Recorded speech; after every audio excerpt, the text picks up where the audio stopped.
Selamat datang di channel Maya Batari Stories. Ikuti terus semua kisah romantis di sini. Selamat membaca dan mendengarkan. Novel romantis Suamiku Pangeran Arab. Bab 5b.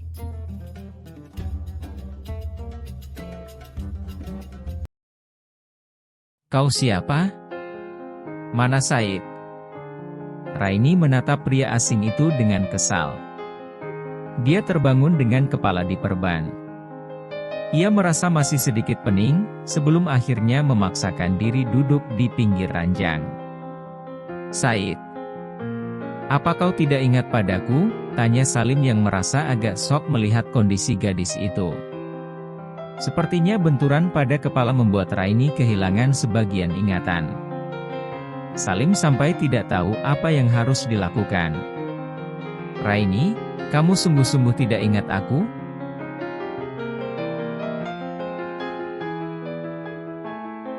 Gadis itu melihat Salim dengan tatapan bertanya. Sepertinya otak Raini sedang mencerna pertanyaan Salim. Raini terlihat menggeleng tanda tidak tahu. Ia mengamati Salim dari ujung rambut hingga ujung kepala. Apa kita saling mengenal? Salim terlihat mendesah lemah. Dengan keanggunan singa mencari mangsa, ia kemudian duduk di tepi ranjang Raini. Dengan berani ia meraih kedua telapak tangan gadis itu. Ia kemudian menggenggam jemari Raini dengan penuh kelembutan. Salim memberikan kecupan kecil di sela-sela jari mungil Raini, "Aku Salim, suamimu."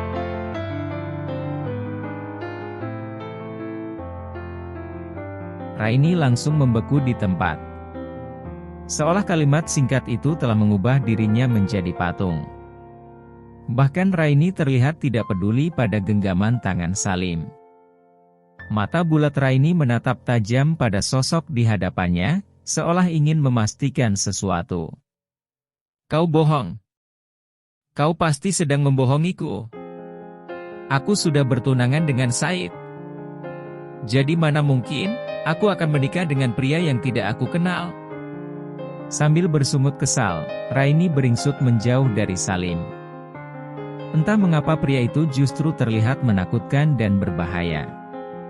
Salim tidak terlihat layaknya suami. Harusnya Salim membuat jantung Raini berdebar lebih kencang, tapi yang ini tidak.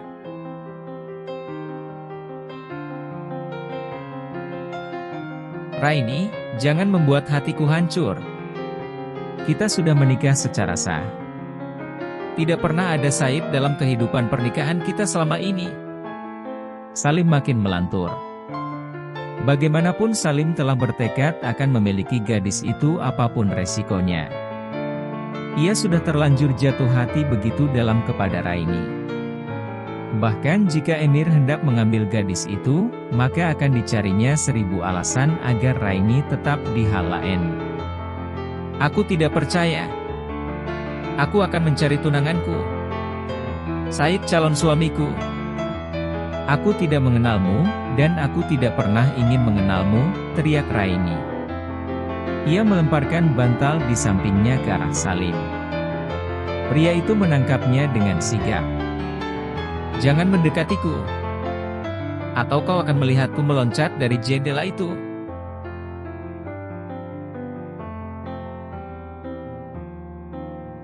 Sayangku, aku mohon. Aku tidak akan memaksamu, dan aku akan pergi dari sini. Tapi aku mohon satu hal padamu, jangan pernah melakukan perbuatan yang dilarang oleh agama. Salim segera beranjak menuju pintu kamar gadis itu. Raini berlari menuju pintu yang sudah tertutup. Namun sial bagi Raini karena ternyata Salim menguncinya dari luar. Raini mencoba mendekati jendela kamar, dan keadaannya tidak jauh berbeda. Bahkan ia dapat melihat beberapa orang berjaga di depan kamar. Gadis itu mengembuskan napas dengan frustasi.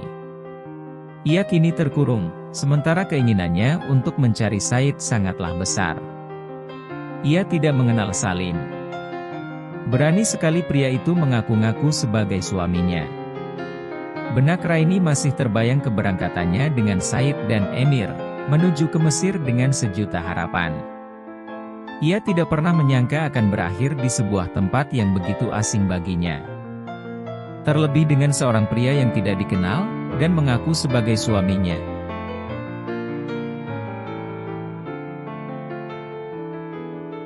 Gadis itu sedikit mengerutkan kening, ketika tidak menemukan cincin pertunangannya. Raini malah menemukan sebuah cincin bermata batu rubi merah, tergantung sebagai liontin di lehernya. Ia sungguh tidak ingat apapun yang telah terjadi kepadanya. Hanya selintas bayangan seseorang, yang seketika membuat kepalanya berdenyut nyeri. Ia sangat yakin, jika cincin itu bukanlah pemberian dari Salim. Adalah Zainab, wanita berusia 30 tahunan yang dipercaya Salim untuk mengurus segala keperluan Raini. Mulanya Raini menolak. Ia bahkan mogok makan selama beberapa hari yang berakhir dengan perdebatan sengit. Gadis itu terpaksa mengalah. Raini menerima apapun perintah Salim, karena pria itu terlihat tidak bersahabat ketika marah.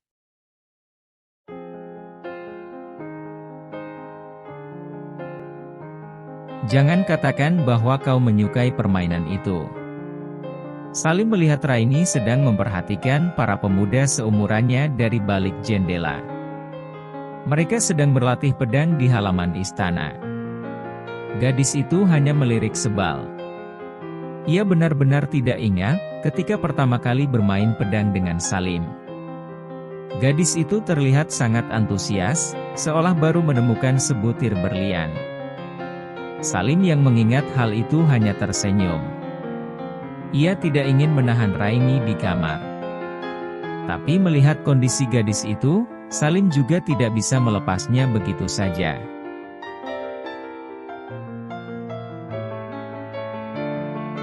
Bahkan Salim telah membohongi Emir yang hendak menemui gadis itu. Ia ingin menyembunyikan Raini sementara waktu untuk dirinya sendiri. Meski Salim tidak bisa menyentuh Raini, tapi itu merupakan hal terbaik yang terlintas di pikiran.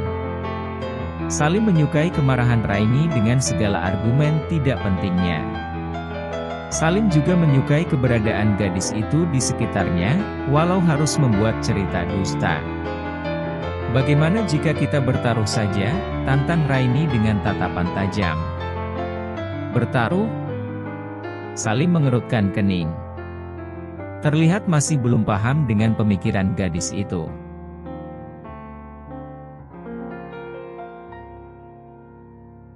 Kita bermain pedang.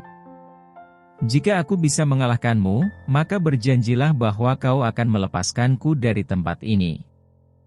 Jawab Raini tajam. Mungkin akan butuh lebih dari sehari untukku bisa mengalahkanmu, tapi aku sungguh-sungguh akan mencoba. Kenapa kau ingin sekali pergi dariku?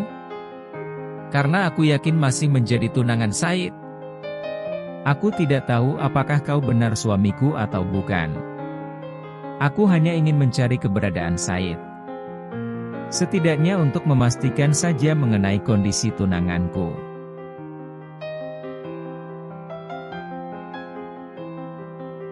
Baiklah. Aku bersedia melakukannya. Tapi tidak mudah mengalahkanku. Jadi persiapkan saja tenaga ekstra untuk melawanku. Raini hanya tersenyum. Meski tidak mudah untuk melakukan, setidaknya ia memiliki kesempatan untuk menghirup udara segar. Untuk berlatih pedang.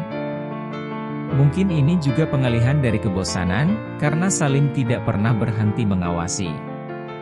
Ia akan berusaha mengalahkan pria itu. Meski Raini sendiri ragu dengan kemampuannya. Ia dapat sekaligus mencari celah melarikan diri dari tempat itu.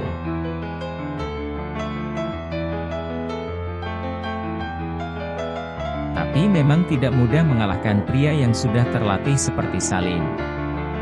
Hingga akhirnya hanya selalu akan berakhir dengan Raini yang semakin kesal dan marah.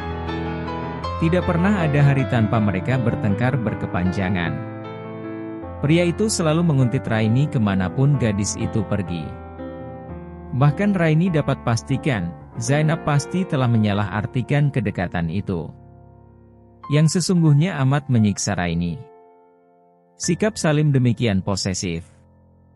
Salim juga tidak pernah memberi kesempatan Raini untuk kabur, hingga semakin membuatnya muak.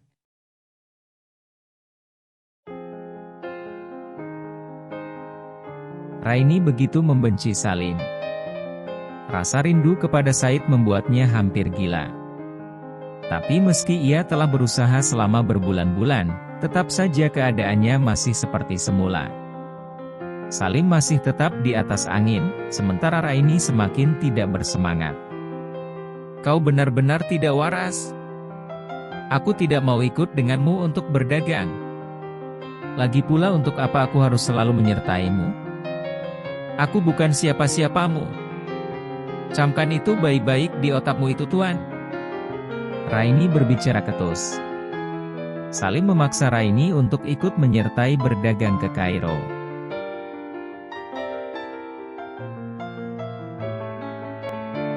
Meski kau menyangkal, tidak akan pernah mengubah kenyataan di antara kita. Kau harus ikut denganku. Karena aku tidak ingin kau membuat masalah di sini, tanpa pengawasan dariku. Salim mencoba untuk tidak terpancing emosi. Rasanya memang sulit sekali menaklukkan hati gadis itu. Namun Salim juga tidak akan menyerah dengan begitu mudah. Mungkin saja, di sana kau akan bertemu dengan pria bernama Said itu. Raini terlihat berpikir sejenak. Mungkin benar jika ini adalah satu-satunya jalan menuju kebebasan.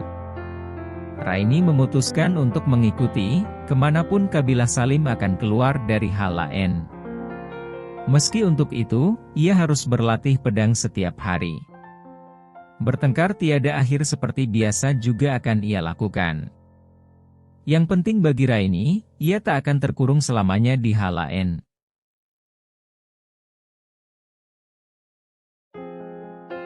Dasar pria brengsek kurang ajar, rutuk Zafir yang membanting teropong dengan kekesalan setinggi Himalaya. Tangannya sigap mengambil sebilah pisau tajam dari pinggang. Dengan kemampuan terlatih, dilemparnya benda tajam itu.